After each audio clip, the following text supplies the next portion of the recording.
How's it going, everyone? Jax here. Got another easy one for you. Best February games of 2023 just around the corner, and it's stacked. Let's get into it. I think it's best we get the big one out of the way that everyone knows about, and that is Hogwarts Legacy. Hogwarts is an action RPG that's caught the imagination of many gamers so far with its gameplay reveal and story, as well as many skepticism. Either way though, this game is going to be a big one, good or bad, in this year, and we will have to wait to the 7th to find out if it's a buggy mess or not. If it releases in a good state though, I think you can mark it down as a highly replayable RPG for the year, but that's still to be determined. Another one to look out for on the 16th is Wild Hearts. This game is entering a space many haven't dared to with the complete dominance of Monster Hunter World and now Monster Hunter Rise. But Wild Hearts is sneaking into the monster hunting gear progression style of game with a sneaky twist. Maybe taking a cheeky leaf out of Fortnite's success, they have added a building element to add to your battles and aid you and your friends on your mission. It's going to be a difficult one to miss even with how packed this month is, so if you got a bit of spare time, make sure to check this one out. Coming in next is a completely different style of game that many people haven't even seen, and that's Atomic Heart. This single player FPS RPG is coming out on the 21st and it looks like an absolute spin.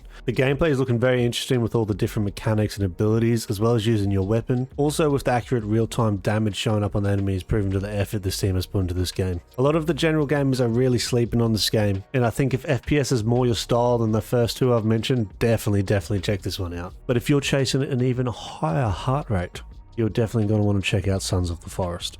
This is a horror survival game and it is a sequel to the fan favourite of The Forest, another IP that a lot of people have missed, but fans of this genre of game admired The Forest and I think will be highly anticipated in this sequel. Looks like a lot more of the same that hooked the fans in the first place, being that you're lost in a forest that you soon realise is inhabited by a bit more than your usual furry friends. Sneaking in as the only remake on the list is Like a Dragon Ishin.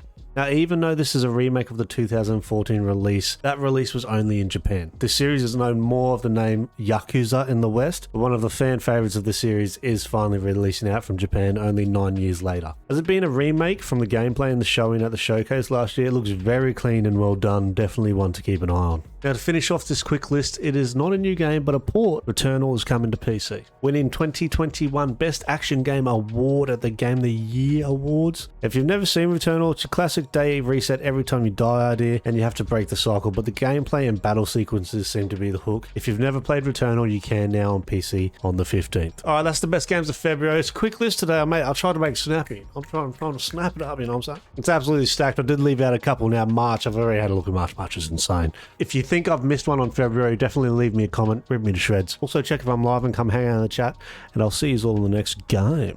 Peace.